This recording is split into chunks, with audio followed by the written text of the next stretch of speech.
মাত্র 4 থেকে 5 মিনিটে এরকম একটি সহজ ও ইউনিক একটি সেট তৈরির পাশাপাশি এর কালার এবং টার্সেল কিভাবে অ্যাটাচ করবে সেই পুরো প্রসেস শুরু থেকে শেষ অবধি আজ এই ভিডিওতে দেখাতে চলেছি।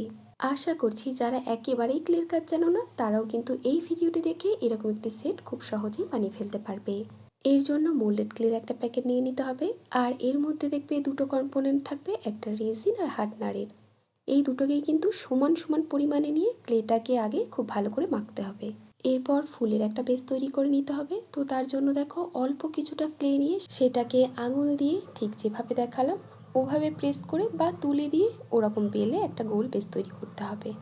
এবার এটাকে কোনো কাটার বা ভোঁতা ব্লেড দিয়ে 5টা সমান ভাগে কাট করতে হবে। এই সময় এটা একটু ধৈর্য ধরে করবে, কারণ একটা পাপড়ি ছোট আর একটা পাপড়ি বড় হয়ে গেলে কিন্তু ফুলটা পুরোটা কমপ্লিট হয়ে যাওয়ার পর সেটা তখন আর দেখতে ভালো লাগবে না।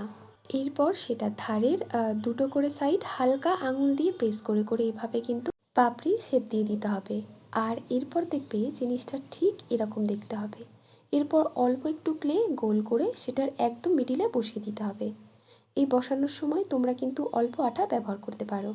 আর একদম লাস্টে সূচ বা সেফটি পিন দিয়ে সেটার উপর এরকম একটা জিনিস করে দিতে হবে। এবার সেমভাবে আমি কানের দুল দুটোও তৈরি করে নেব। আর তোমরা যারা জুয়েলারি ক্লাস করবে বলেছিলে, তোমাদের ক্লাস কিন্তু সামনের মাসেই শুরু হয়ে যাবে। তাই যারা ক্লাস করবে বলে ভাবছো তারা আমাদের এই ক্লাসে জয়েন হয়ে যেতে পারো। ক্লাসের ডিটেলস জানতে স্ক্রিনে দেওয়া হোয়াটসঅ্যাপ নাম্বারে তোমরা যোগাযোগ করতে পারো। তো দেখো কানের দুল দুটো কিন্তু আমার রেডি হয়ে গিয়েছে। এবার এগুলোকে খুব ভালো করে শুকোতে দেব। আর ভালো করে শুকোনোর পরেই কিন্তু এগুলোকে কালার করব। তো তোমরা দেখতেই পাচ্ছ যে ফুলটি আর এর কালার কিন্তু খুব সিম্পলের উপরেই রেখেছি, যাতে সবাই এটাতে বানাতে পারো। আর তার জন্য মাত্র 3টি কালার আমি এখানে ব্যবহার করছি ফুলটাকে রং করব বলে। সেই জন্য লাইট ইয়েলো, অরেঞ্জ আর রেড এই 3টে কালার আমি নিয়ে নিয়েছি। তোমরা এই কালারগুলো যে কোনো কোম্পানির বা অ্যাক্রিলিক কালার দিয়েও কিন্তু করতে পারো। আর রং করার ক্ষেত্রে একটা কথা বলে রাখি, রং করতে করতে যদি দেখো যে কালারটা অনেকটা মোটা মতো হয়ে গিয়েছে, সেক্ষেত্রে কিন্তু তোমরা অল্প জল ব্যবহার করে রংটাকে পাতলা করে নিতে পারো। আর এবার দেখো অরেঞ্জ কালারটা আমি কিভাবে অ্যাপ্লাই করছি। ফুলের মিডিলে যে অংশটাকে করেছি তার চারপাশে এভাবে করে দিতে হবে। আরও একটা কথা বলে দিই, যখনই একটা কালার করা হয়ে যাবে তারপর কিন্তু সেই তুলিটাকে খুব ভালো করে ধুয়ে নিয়ে তারপরেই নেক্সট কালার অ্যাপ্লাই করতে হবে। এতে করে দুটো কালার মিক্সড হয়ে অন্য কালার হয়ে যাওয়ার যেমন চান্স থাকবে না, তেমনি কালারটাও কিন্তু খুব ভালোভাবে ফুটবে। ফুলের মিডিলে দেখো লাল কালারটা আমি দিয়ে দিলাম। এবার এই সেম প্রসেসেই এই দুটো কানের দুলকেও কিন্তু কালার করে নেব। অনেকেই জিজ্ঞাসা করো যে আমি কি তুলি ব্যবহার করি বা কত নম্বর তুলি দিয়ে আমি রঙগুলো করি। তো এখানে বলে দিই, তোমরা কিন্তু সিনথেটিক তুলি ব্যবহার করতে পারো।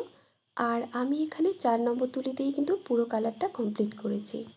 এবার এই সেটটার সাথে কিন্তু টার্সেল অ্যাটাচ করার পালা। তো তার জন্য দেখো আমি এখানে লাল কালারের একটা টার্সেল নিয়ে নিয়েছি আর কিছু কটন বল নিয়ে নিয়েছি।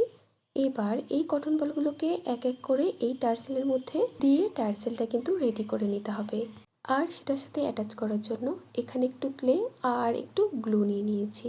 এবার এর পিছন দিকটা দেখো আমি পেন্সিল দিয়ে একটু মার্ক করে নিয়েছি। তোমরাও চাইলে কিন্তু এভাবে একটু দাগ দিয়ে তারপরে সেই জায়গাটাতে আঠা দিয়ে তারপরেই কিন্তু টার্সেলটাকে এভাবে করে বসিয়ে দেবে। এবার ক্লেটাকে এর ওপর দিয়ে এটাকে আস্তে আস্তে করে হালকা হালকা করে প্রেস করে করে ক্লেটাকে কিন্তু বসিয়ে দিতে হবে। ভিডিওটি তোমাদের কেমন লাগলো সেটা কিন্তু অবশ্যই কমেন্টে জানিও। ভালো লাগলে একটি লাইক, আর নেক্সট কোন টপিকের উপর তোমরা ভিডিও দেখতে চাইছো সেটা কিন্তু অবশ্যই আমাকে কমেন্টে জানিও। আর এই হলো সেটের ফুল লুক। কেমন লাগছে অবশ্যই কিন্তু বলো। ভিডিওটি শেষ পর্যন্ত দেখবার জন্য তোমাদেরকে অসংখ্য অসংখ্য ধন্যবাদ।